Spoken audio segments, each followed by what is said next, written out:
Now, Bronze Age. Now, with the beginnings of metallurgy, the Stone Age of man comes to an end.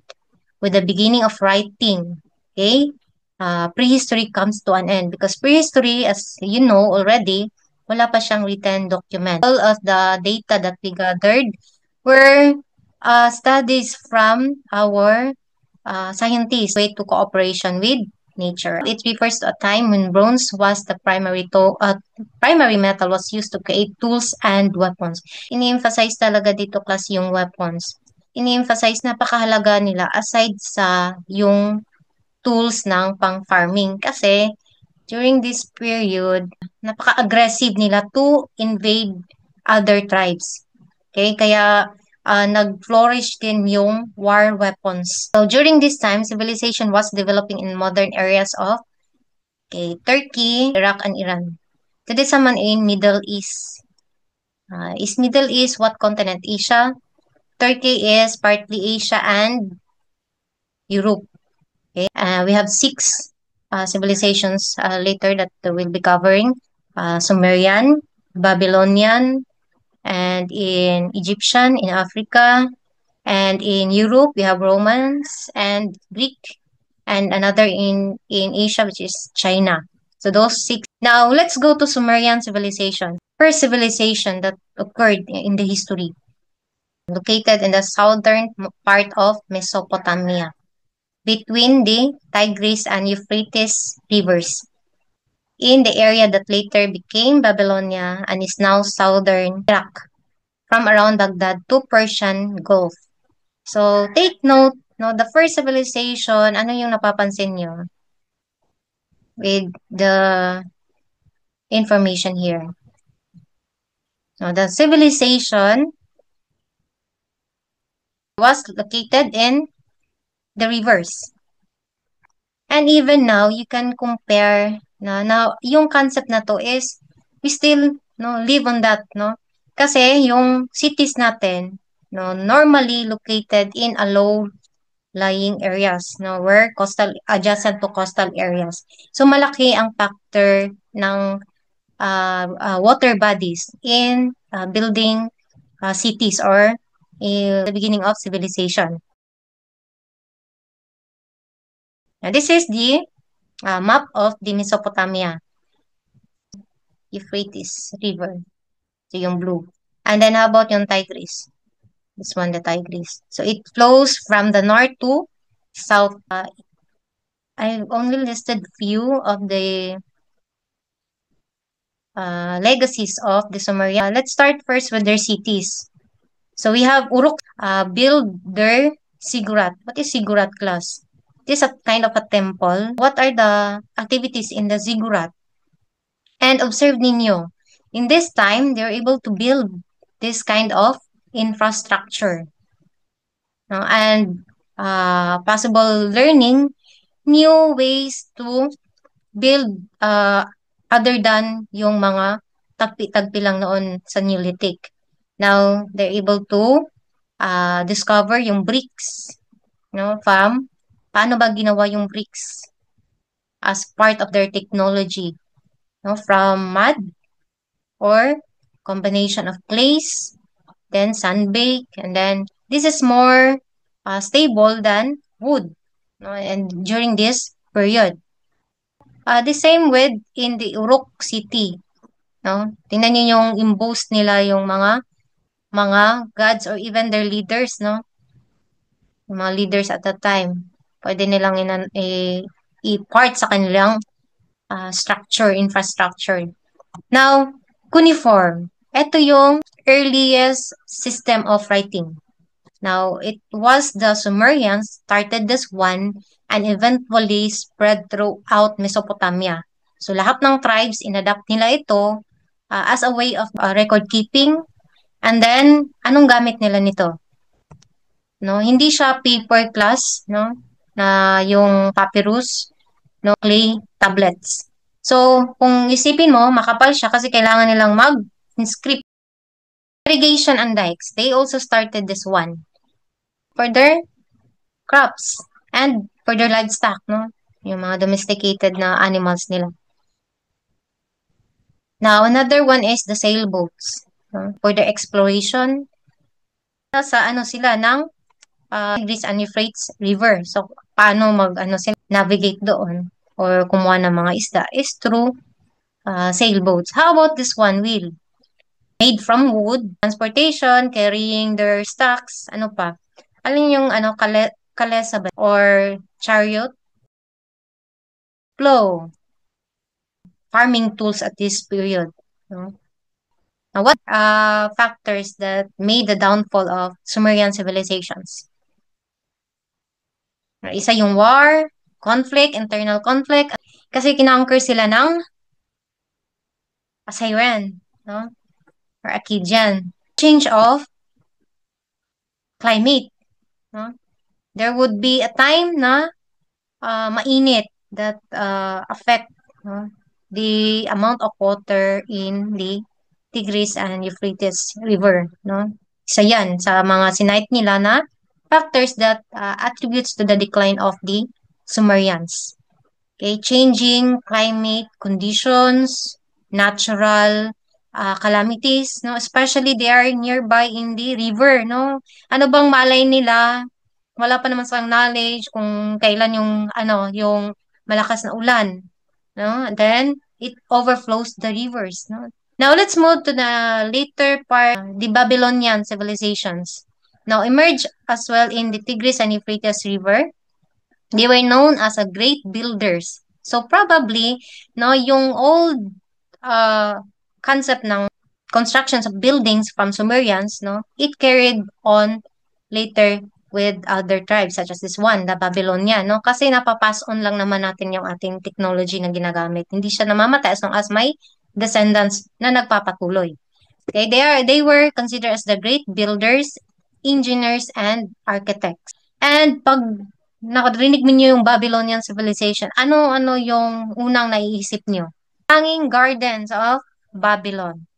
It was during the reign of King Nebuchadnezzar that he built that one for his queen, Amytis, no?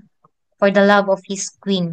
According sa mga archaeologist class, no, they cannot find evidence of this Hanging Garden of Babylon. So it was even considered as one of the seven wonders of the ancient times. It could probably also because of climate change, no, calamities such as flood, could be, and earthquakes, no, that destroy the evidences of the existence of the Hanging Gardens of Babylon. Now, around 18th century naman, before King Nebuchadnezzar, it was King Hammurabi. Yung greatest contribution or achievement ng time ni King Hammurabi is the Hammurabi Code. As isa sa mga na familiar, this is yung an eye for an eye, a tooth for a tooth. So si King Hammurabi isa sa mga proponent niyan, no? And lots of policies, no? Nasa around 200 policies ang inimplement ni King Hammurabi. And it was imprinted in parang malaking structure class in the center of his kingdom kung saan publicly makikita yung lahat ng laws niya na in-encode doon. In Egypt, no, the same with Mesopotamia, their civilization started also in river. One of that river is Nile River. The only living ancient structures, no, is the pyramids, no, where we can see that in Egypt. Engineering technology, paper, papyrus, ink, hieroglyphics, cosmetics, wig, watercloth, commonly called as clepsydra. Papyrus, this is comes from a plant, papyrus din, no? And they call that one papyrus or paper during this time. Now, what could be their ink? So, the ink could be yung familiar kayo ng pinagsunugan ng kahoy, di ba, as abo. And it could be a plant-based. Okay? Natural yung, or mga katas ng mga plants natin. That could be also their ink during this time. Okay? Another achievements of the Egyptians is this hieroglyphics. Ano ba yung hieroglyphics? Tingnan niyo, anong na-observe niyo sa hieroglyphics? The same with the cuneiform. Diba? They also invented this one to record whatever their activities. For example, trade. This could be a part of their trade, no, products. And this one, ano kaya ito? This could be their rituals. And ito, ano kaya ito? No? Sila lang yung nakakaalam nito, class. Kung ano yung pinagagawa nila. But this way, they can have a record of their activities. For example, could be a ritual, could be a trade, ano pa, their animals, no, their tools during this time. So that is hieroglyphic, the ancient system of writing for Egyptians. So the same way sa cuneiform for Sumerians or from Mesopotamia. Another word di cosmetic, no? Para pang health and wellness, no? Rather than for aesthetic or beauty or fashion. No? And that is their symbols, no? Pag pharaohs, talagang kalbo sila and then they have this wig. This time, ang dami siguro nilang, lisa or yung mga ano ba. Di ba, pinamumuhayan yung ating, pag wala tayong shampoo, wala pa naman silang shampoo this time, or yung sabon, no? Probably dahil yon. But this practice is common in the wealthy. And the makeup naman is not for beautification, no? It's for holiness for them and their protection from evil. So maraming mga ano sila, mga belief class, no? Now, water clock, from the word itself water, the use of water, anong level ng water, anong amount ng water ang nauubos mo in doing this activity. And some literature also cited na when the public leaders speak or let's say mga speakers, no, uh, doing their speech, no, ito ang ginagamit, no, para malimit yung kanilang or may uniform sila na time in their speech. The same with the Egyptian and Sumerians or Babylonians, nag-start din ito sa malapit sa dagat, yung civilization nila, and then expanded by conquering other places. This is the birthplace of Western philosophy. Nandito si Aristotle, nandito si Socrates, nandito si Plato. So, mga Greeks yan sila. They are the intellectuals na nakilala natin, no, na pinag-aralan natin until now, no, that they came from Greece. Coliseums. No? What is the function of coliseums? Halos lahat ng entertainment dito ginaganap. Diba? And then, they were also very popular with this architecture.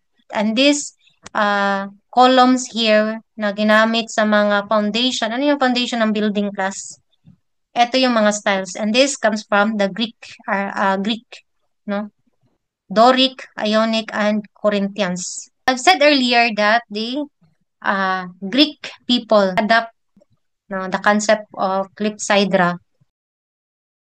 Now, water mill during this time is used for grinding the grains for, let's say, rice or wheat. Flowing water will make the mill turn naturally.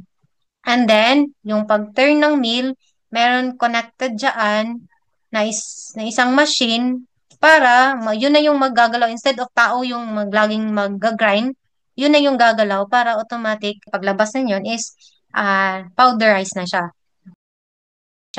Now, the Roman Empire is very strongest political and social entity in the West. Ito yung civilization na napakatagal kasi dito siya nagtapos. And that is 15th century Common Era. That is, by the next period yan is the medieval or the middle period. Now, what causes the Roman Empire to decline? War pa rin class between rivals and enemies. So, isa na yung newspaper. Tinawag nila itong Acta Diurna or we have the daily acts. So, the daily acts, no, pwedeng related sa religions, sa policies, announcement. They also invented yung bound books or codex. binound lang nila instead of having a scroll. Laki, massive din yung infrastructures ng Romans. Another, Roman numerals. And one of the greatest civilization, no, ancient civilization is the Chinese civilization class, no? The oldest civilization in Asia. And they called us the Middle Kingdom. They built their first civilization in Yangtze River or Yellow River. Isa sa mga functions ng Great Wall of China for the defense, no? Pang depensa sa mga mananako. It was believed that the production this was first, no, produced by Chinese people. Known yung mga Chinese with the silky, porcelain. Lastly, we have the alchemists wanted actually to invent immortality. But yung na-come up niya is different or the opposite. Yung gunpowder, no? Pag sumabog yan, edi syempre hindi na immortality yung result niya. That's the end of our discussion with this ancient civilization.